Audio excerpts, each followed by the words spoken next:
Hingpit ng gidauban sa mga otoridad ang maabot sa 28 kilos nga gituang shabu og 163 gramos nga marijuana kaganihang buntag.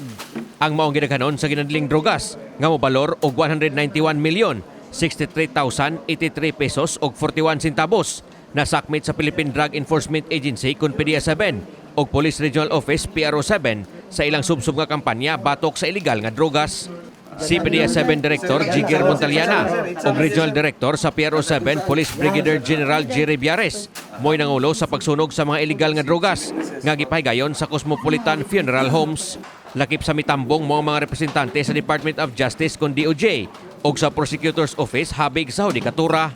Lakip usab sa gidauban mo ang maabot sa 120 milyones pesos nga balor sa ginadling drogas nga nakuha gikan sa usa ka South African nga si Pietro Alico niadtong Pebrero 1 sa Mactan Cebu International Airport MCIA. Gumikan sa gidaghanon sa gisunog nga illegal nga drogas, gipaniguro sa kadagkuan sa punerarya nga ang aso sa gisunog nga illegal nga drogas di gyud makaapekto sa makasimhot niini. Yung compound niya, yung oxide, sulit, yan ang sinisimhot.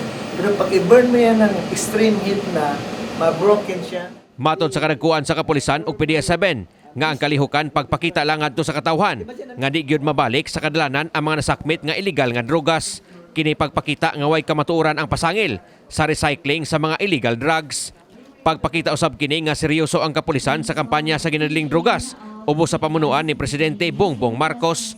Mapasalamaton usab ang PDEA ug PNP sa publiko nga mo'y gihulagway nga ilang kaabag sa pagsumpo sa ginadiling drogas. Tawag ito matest sa aming laboratory and the inventory sa among laboratory. At the same time from our inventory na magkaroon siya ng order of destruction after the ocular inspection of the judge handling the case hanggang sa may travel namin dito sa Cosmopolitan and then testing it again before loading it to make sure na yung niload natin is yung the same drugs, seized drugs na nakuha nato during the actual anti-drug operation and to dispel yung ang tawag nito ang kanang unsay tawag nato na sa Bisaya sa kanang pagduda sa atong mga kaigsunan nga kaning mga drugs na atong na-seize not only from PDEA but also from other law enforcement agencies like ating partners of PNP na gina-destroy natin after we are bounded by the Section 21 of RA 9165 yung ating chain of custody to make sure na walang drugs na lalabas once we recorded and we seized the drugs.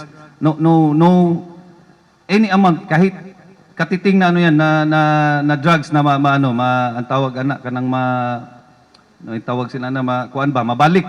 Amin lang naman is we make it sure that the disposal and the destruction of the illegal drugs confiscated it's properly supervised by the court as mandated by Republic Act 9165. So makikita natin na properly yung disposal and pangalawa, this sends a message to the public that seized drugs, the confiscated drugs by the PDEA, by the PNP is being properly disposed sa tamang proseso. So we can ensure that all confiscated illegal drugs is properly being disposed as supervised by the court. Giklaro sa mong mga ahensya nga dili usab sila basta-basta makadaob dayon sa mga ebidensya nga ilang masakmit. Sukwahi sa panawagan sa kadaghanan. Gumikan kay adunay proseso sa korte nga gisunod niini. Gipadaplin nila ang mga pagduda sa pipila nga sayon ra ang pagkuha sa mga illegal nga drogas nga nasakmit sa ilang buhatan. Sanglit accounted kini sa korte nga naghupot sa kaso sa ilang mga dinakpan. Kuwang usab kita og pasilidad nga kasunugan sa mong gidaghanon sa illegal nga drogas nga di makaapekto sa mga makasimot sa aso niini. Awhag nila sa publiko nga di gyud magpanuko sa pagtaho kalabot sa presensya sa illegal nga drogas sa ilang komunidad. Ang susi ng aming evidence room is 3 po yung may hawak na susi noon. Hindi pwedeng magbukas unilaterally si evidence custodian as well as si chief chemist kasi 3 yung may hawak ng susi.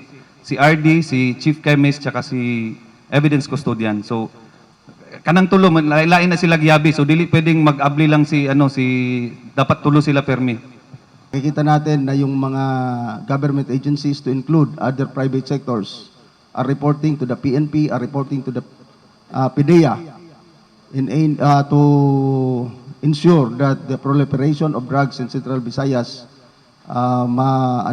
ma-curtail natin.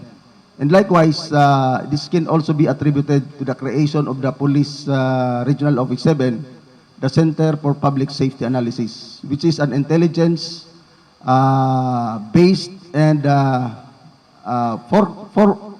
forecast-based analysis, kung saan most of the time, ang mga huli natin is now intelligence-based, reported by the community, being processed in the intelligence cycle.